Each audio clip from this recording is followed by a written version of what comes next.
Hello ವೀಕ್ಷಕರೇ, ಎಲ್ಲರೂ ಹೇಗಿದ್ದೀರಾ? ನಾನಂತೂ ತುಂಬ ಚೆನ್ನಾಗಿದ್ದೀನಿ. ಸೊ ಇವತ್ತಿನ ವೀಡಿಯೋದಲ್ಲಿ ನಾವು ಮುಲ್ಲಂಗಿ ಹುಳಿ ಸಾಂಬಾರು ಹೇಗೆ ಮಾಡೋದು ಅಂತ ನೋಡೋಣ. ಅದಕ್ಕೂ ಮುಂಚೆ ನೀವು ಯಾರು ನನ್ನ ಚಾನಲ್ನ ಇನ್ನೂ ಸಬ್ಸ್ಕ್ರೈಬ್ ಮಾಡಿಲ್ಲ ಅಂತಂದರೆ ಫಸ್ಟ್ ಹೋಗಿ ಸಬ್ಸ್ಕ್ರೈಬ್ ಮಾಡ್ಕೊಳ್ಳಿ, ಹಾಗೆ ಲೈಕ್ ಮಾಡಿ, ಶೇರ್ ಮಾಡಿ, ಕಮೆಂಟ್ ಮಾಡಿ, ಹಾಗೆ ಗೊತ್ತಿರೋರಿಗೆಲ್ರಿಗೂ ನನ್ನ ಚಾನಲ್ನ ಶೇರ್ ಮಾಡಿ. ಸೊ ಇವಾಗ ನಾವು ವೀಡಿಯೋನ ಸ್ಟಾರ್ಟ್ ಮಾಡೋಣ, ಬನ್ನಿ.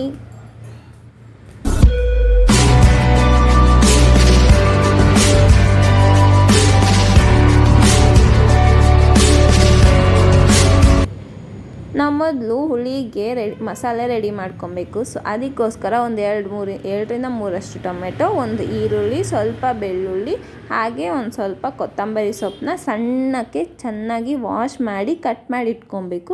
ಅದ್ರ ಜೊತೆಗೆ ಒಂದು ಸ್ವಲ್ಪ ಹುಣಸೆಹಣ್ಣು ಹಾಕಬೇಕು. ಹುಳಿ ಅಂದರೆ ಹುಣಸೆಹಣ್ಣು ಇಂಪಾರ್ಟೆಂಟ್, ಮಸ್ಟ್ ಆ್ಯಂಡ್ ಶುಡ್ ಇರಲೇಬೇಕು, ಕಂಪಲ್ಸರಿ. ಅದಕ್ಕೋಸ್ಕರ ಇವಾಗ ಇದನ್ನೆಲ್ಲ ನಾವು ಒಂದು ಮಿಕ್ಸಿ ಜಾರ್ಗೆ ಹಾಕಿ ಚೆನ್ನಾಗಿ ಪೇಸ್ಟನ್ನ ಮಾಡ್ಕೊಬೇಕು. ಸೊ ಯಾವ ರೀತಿ ಪೇಸ್ಟ್ ಮಾಡಿರಬೇಕು ಅಂತ ಇಲ್ಲಿ ನಾನು ತೋರಿಸ್ತೀನಿ ನೋಡಿ. ಇದು ನೋಡಿ, ಇಷ್ಟೇ ತಿಕ್ ಪೇಸ್ಟಾಗಿ ನಮಗೆ ರೆಡಿ ಆಗಬೇಕು. ಇವಾಗ ನಾವು ಒಂದು ಪ್ಯಾನನ್ನು ಇಟ್ಕೊಳ್ಳೋಣ. ಸೊ ಇವಾಗ ಒಂದು ಪ್ಯಾನನ್ನು ಈ ರೀತಿ ಇಟ್ಕೊಂಡು ಇದು ಹೀಟ್ ಆಗಬೇಕು. ಸೊ ಹೀಟ್ ಆದಮೇಲೆ ಇದಕ್ಕೆ 4 to 5 ಟೇಬಲ್ ಸ್ಪೂನಷ್ಟು ಆಯಿಲನ್ನು ಹಾಕ್ಕೊಳ್ಳಿ. ಜಾಸ್ತಿ ಏನು ಆಯಿಲ್ ಹಾಕ್ಕೊಬೇಡಿ, ಇದಕ್ಕೆ ಅಷ್ಟೊಂದು ಆಯಿಲ್ ಏನು ಬೇಕಾಗಿಲ್ಲ ಹುಳಿ ಸಾಂಬಾರು ಮಾಡೋದ್ರಿಂದ. ಸ್ವಲ್ಪ ಸಾಸಿವೆ ಹಾಕ್ಕೊಳ್ಳಿ. ಸೊ ಸಾಸಿವೆ ತುಂಬಾ ಒಳ್ಳೆಯದು. ಮತ್ತು ಇದಕ್ಕೆ ಒಂದು ಈರುಳ್ಳಿ ಹಾಕಿ, ಹಾಗೆ ಒಂದು ಸ್ವಲ್ಪ ಕರಿಬೇವನ್ನ ಹಾಕಿ ಚೆನ್ನಾಗಿ ಫ್ರೈ ಮಾಡ್ಕೊಬೇಕು. ಲೈಟಾಗಿ ಫ್ರೈ ಮಾಡಿ, ಜಾಸ್ತಿ ಏನು ಬೇಕಾಗಿಲ್ಲ. ಇದಕ್ಕೆ ಒಂದು 1-2 ಮಿನಿಟ್ಸ್ ಫ್ರೈ ಮಾಡಿದ್ರೆ ಸಾಕು. ಸೊ ನೋಡಿದ್ರೆ ಇಷ್ಟು ತನಕ ಮಾಡಿದ್ರೆ ಸಾಕು, ಜಾಸ್ತಿ ನಾವು ಫ್ರೈ ಮಾಡಬೇಕು ಅನ್ನೋ ಅವಶ್ಯಕತೆ ಕೂಡ ಇಲ್ಲ.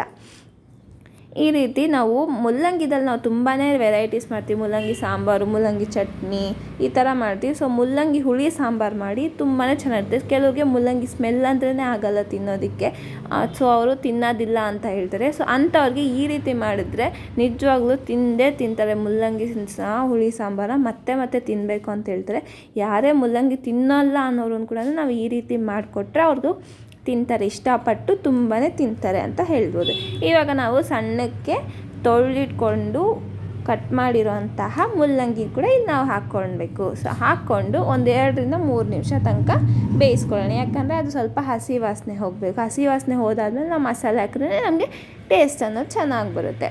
ನಾವು ಮುಲ್ಲಂಗಿ ಸಾಂಬಾರು ಮಾಡ್ಕೊಂಡು ತಿನ್ನೋದ್ರಿಂದ ಹೆಲ್ತಿಗೆ ತುಂಬಾ ಒಳ್ಳೆಯದು. ಹಾಗೆ ಗ್ಯಾಸ್ ಪ್ರಾಬ್ಲಮ್ಮು, ಗ್ಯಾಸ್ ಇಶ್ಯೂಸ್ ಏನಾದರೂ ಇರೋರು ಕೂಡ ಇದು ತುಂಬಾ ಡೈಜೆಷನ್ಗಂತೂ ತುಂಬಾ ಒಳ್ಳೆಯದು. ಅದಕ್ಕೋಸ್ಕರ ಮುಲ್ಲಂಗಿನ ಕಂಪಲ್ಸರಿ ತಿನ್ಕೊಳ್ಳಿ. ಮತ್ತು ಮುಲ್ಲಂಗಿನ ಡಯಟಲ್ಲಿ ಕೂಡ ಯೂಸ್ ಮಾಡಿ. ಹಾಗೆ ಮುಲ್ಲಂಗಿನ ವಾರದಲ್ಲಿ 1 ಸರಿ ಅಥವಾ 2 ಸರಿ ಆದ್ರೂ ಮನೇಲಿ ತೊಗೊಂಬಂದು ಸಾಂಬಾರು ಅಥವಾ ಚಟ್ನಿ, ಇಲ್ಲಾಂದರೆ ಈ ರೀತಿ ಹುಳಿ ಸಾಂಬಾರು ಕೂಡ ಮಾಡ್ಕೊಂಡು ತಿನ್ನೋದ್ರಿಂದ ನಮಗೆ ತುಂಬಾ ಒಳ್ಳೆಯದು. ಈ ರೀತಿ ನಾವು ಒಂದು ಸ್ವಲ್ಪ ಫ್ರೈ ಮಾಡ್ಕೊಳ್ಳೋಣ. ಇನ್ನೊಂದು ಸ್ವಲ್ಪ ಫ್ರೈ ಆಗಬೇಕು. ಆಲ್ಮೋಸ್ಟ್ ಲೈಟಾಗಿ ಹತ್ರ ಫ್ರೈ ಆಗಿಬಿಟ್ಟಿದೆ. ಇನ್ನು ನೋಡಿ, ಇನ್ನು ಸ್ವಲ್ಪ ಫ್ರೈ ಆದರೆ ಸಾಕು. ಇನ್ನು ಸ್ವಲ್ಪ ಫ್ರೈ ಆದಮೇಲೆ ನಾವು ಆಲ್ರೆಡಿ ರೆಡಿ ಮಾಡಿರೋಂತಹ ಮಸಾಲೆನ ರುಬ್ಬಿಟ್ಟಿದ್ವಲ್ಲ, ಆ ಮಸಾಲೆನ ಇಲ್ಲಿ ಹಾಕ್ಕೊಳ್ಳೋಣ. ನಾವೆಲ್ಲ ಹಾಕಿ ರುಬ್ಬಿರುವಂಥ ಮಸಾಲೆ ಇದು. ಸೊ ಈ ರೀತಿ ರುಬ್ಬಿ ಹಾಕಿದ್ರಿಂದ ಏನಾಗುತ್ತೆ ಅಂದರೆ, ನಾವೆಲ್ಲ ಡೈರೆಕ್ಟಾಗಿ ಒಂದೇ ಸತಿ ಹಾಕಿ ಮಾಡೋದಕ್ಕಿಂತ ಈ ಥರ ರುಬ್ಬಿಟ್ಟು ಹಾಕಿದ್ರೆ ಆ ಮಸಾಲೆ ಎಲ್ಲ ಏನಾಗುತ್ತೆ, ಆ ಮುಲ್ಲಂಗಿಗೆ ಹಿಡ್ಕೊಂಡು ಆ ಟೇಸ್ಟ್ ಅನ್ನೋದನ್ನ ಇನ್ನೂ ಸ್ವಲ್ಪ ಜಾಸ್ತಿ ಮಾಡುತ್ತೆ. ಅದಕ್ಕೋಸ್ಕರ ಈ ರೀತಿ ರುಬ್ಬಿ ಮಾಡ್ಕೊಳ್ಬೇಕು. ಇದಕ್ಕೆ ಒಂದು ಸ್ವಲ್ಪ ಅರಶಿನ ಹಾಕ್ಕೊಳ್ಳೋಣ. ಸೊ ಅರಶಿನ ಹಾಕಿಬಿಟ್ಟು ಇದಕ್ಕೆ 3-4 ಟೇಬಲ್ ಸ್ಪೂನಷ್ಟು ಸಾಂಬಾರು ಪೌಡ್ರು. ಸೊ ಈ ರೀತಿ ಸಾಂಬಾರು ಪೌಡ್ರನ್ನ ಹಾಕ್ಕೊಬೇಕು. ಇದಕ್ಕೆ ಯಾವುದೇ ರೀತಿಯಂಥ ಖಾರದ ಪುಡಿ ಅಥವಾ ಧನಿಯಾ ಪುಡಿ ಏನೂ ಹಾಕಬೇಡಿ. ಇದಕ್ಕೆ ಬರೀ ಸಾಂಬಾರು ಪೌಡ್ರನ್ನ ಹಾಕಬೇಕು. ಹಾಕಿ ಇವಾಗ ಚೆನ್ನಾಗಿ ಇದನ್ನು ಮಿಕ್ಸ್ ಮಾಡ್ಕೊಳ್ಳೋಣ. ಸೊ ಎಲ್ಲ ಮಿಕ್ಸ್ ಮಾಡಿ ಅದು ಫುಲ್ಲಾಗಿ ಅಂಟ್ಕೊಬೇಕು. ಆ ಮಸಾಲೆ ಅನ್ನೋದು ಚೆನ್ನಾಗಿ ಆ ಮುಲ್ಲಂಗಿಗೆ ಅಂಟ್ಕೊಂಡ್ರೆ ಆವಾಗ ಅದು ಟೇಸ್ಟ್ ಅನ್ನೋದು ಚೆನ್ನಾಗಿ ಕೊಡುತ್ತೆ. ಮತ್ತು ಮುಲ್ಲಂಗಿ ತಿನ್ನೋಕ್ಕೂ ತುಂಬಾ ಟೇಸ್ಟಿಯಾಗಿರುತ್ತೆ. ಈ ಸಾಂಬಾರು ನಾವು ಹುಳಿ ಸಾಂಬಾರು ಮಾಡ್ತಾ ಇರೋದ್ರಿಂದ ಜಾಸ್ತಿ ಗಟ್ಟಿ ಬೇಕಾಗಿಲ್ಲ, ನೀರಾಗಿದ್ದರೂ ಕೂಡ ಇದು ತುಂಬ ಟೇಸ್ಟಿಯಾಗಿರುತ್ತೆ. ನಾವಿವಾಗ ಉಪ್ಪು ಸಾಂಬಾರು ಅಥವಾ ಬಸ್ಸಾರು ಮಾಡ್ತೀವಲ್ಲ, ಅದಕ್ಕಿಂತ ಇನ್ನು ಸ್ವಲ್ಪ ತಿಕ್ ಕನ್ಸಿಸ್ಟೆನ್ಸಿಲಿ ಮಾಡಿಕೊಂಡ್ರೆ ಇದು ತುಂಬಾ ಚೆನ್ನಾಗಿರುತ್ತೆ. ನಾವು ಹತ್ತತ್ರ ಟೇಸ್ಟ್ ಹೇಗಿರುತ್ತೆ ಅಂದರೆ, ಬಸ್ಸಾರು ಮಾಡಿರೋಂಥ ಹತ್ತತ್ರ ಟೇಸ್ಟ್ ಅನ್ನೋದು ಇದಕ್ಕೆ ಬರುತ್ತೆ. ಇವಾಗ ಇದಕ್ಕೆ ನಾನು ರುಚಿಗೆ ತಕ್ಕಷ್ಟು ಉಪ್ಪನ್ನು ಹಾಕ್ತಾಯಿದ್ದೀನಿ. ನೀವು ಉಪ್ಪು ನೋಡ್ಕೊಂಡು ಹಾಕ್ಕೊಳ್ಳಿ. ಫಸ್ಟು ಸ್ವಲ್ಪ ಹಾಕ್ಕೊಂಡು ಆಮೇಲೆ ಮತ್ತೆ ಹಾಕ್ಕೊಂಡು ಪರವಾಗಿಲ್ಲ. ಆದರೆ ಉಪ್ಪು ಜಾಸ್ತಿ ಆಗೋದ್ರೆ ಸಾಂಬಾರೆಲ್ಲ ವೇಸ್ಟ್ ಆಗಿಬಿಡುತ್ತೆ. ಅದಕ್ಕೋಸ್ಕರ ಉಪ್ಪನ್ನ ನೋಡ್ಕೊಂಡು ಹಾಕ್ಕೊಳ್ಳಿ. ಇವಾಗ ಹಾಕಿ ಇದನ್ನು ಚೆನ್ನಾಗಿ ಕಲಿಸ್ಕೊಳ್ಳೋಣ. ನೋಡ್ರೆ ಸ್ಮೆಲ್ಲಂತೂ ಎಷ್ಟು ಚೆನ್ನಾಗಿ ಬರ್ತಿದೆ ಅಂದರೆ ತುಂಬ ಸಖತ್ತಾಗಿದೆ.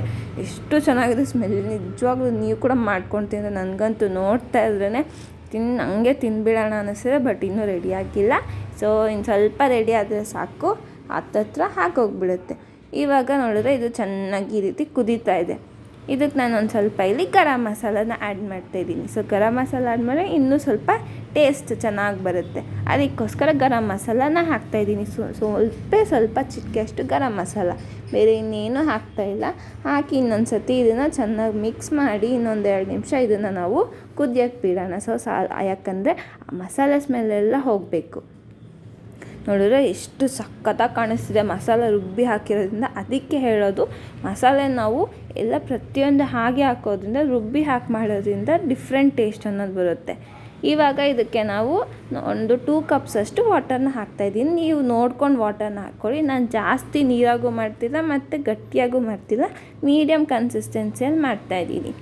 ಈ ರೀತಿ ಮೀಡಿಯಮ್ ಕನ್ಸಿಸ್ಟೆನ್ಸಿ ಬರೋ ತನಕ ನಾವು ಇದನ್ನು ಒಂದು 10-15 ನಿಮಿಷವರೆಗೂ ಕುದಿಸೋಣ. ಯಾಕಂದರೆ ಮುಲ್ಲಂಗಿ ಕೂಡ ಕುದಿಬೇಕು ಮತ್ತು ಅದನ್ನು ಚೆನ್ನಾಗಿ ಸಾಫ್ಟಾಗಿ ಆಗಬೇಕಲ್ವ. ಅದಕ್ಕೋಸ್ಕರ ಒಂದು 10-15 ನಿಮಿಷ ನಾವು ಇದನ್ನು ಚೆನ್ನಾಗಿ ಕುದಿಸ್ಕೊಬೇಕು. ಸೊ ಇವಾಗೆಲ್ಲ ನೀರು ಹಾಕಿ ನೀಟಾಗಿ ಒಂದು ಸತಿ ಮಿಕ್ಸ್ ಮಾಡಿಬಿಡೋಣ. ಇದನ್ನು ಇನ್ನೊಂದು 10-15 ನಿಮಿಷ ಕುದಿಸಿದ್ರೆ ಸಾಕು, ನಮ್ಮ ಮುಲ್ಲಂಗಿ ಹುಳಿ ಸಾಂಬಾರು ಅನ್ನೋದು ರೆಡಿಯಾಗಿ ಹೋಗ್ಬಿಡುತ್ತೆ. ಇಲ್ಲಿ ನೋಡಿ ಹಿಂಗಿದೆ, ಸ್ಮೆಲ್ ಅಂತೂ ಸಖತ್ತಾಗಿದೆ. ಫೈನಲಿ ನೋಡಿದ್ರಾ, ರೆಡಿ ಆಗೋಯ್ತು ನಮ್ಮ ಮುಲ್ಲಂಗಿ ಹುಳಿ ಸಾಂಬಾರು ಅನ್ನೋದು. ಸೊ ನೀವು ಕೂಡ ಮನೇಲಿ ಟ್ರೈ ಮಾಡಿ ಹೇಗಿದೆ ಅಂತ ಕಮೆಂಟ್ ಸೆಕ್ಷನಲ್ಲಿ ಕಮೆಂಟ್ ಮಾಡಿ.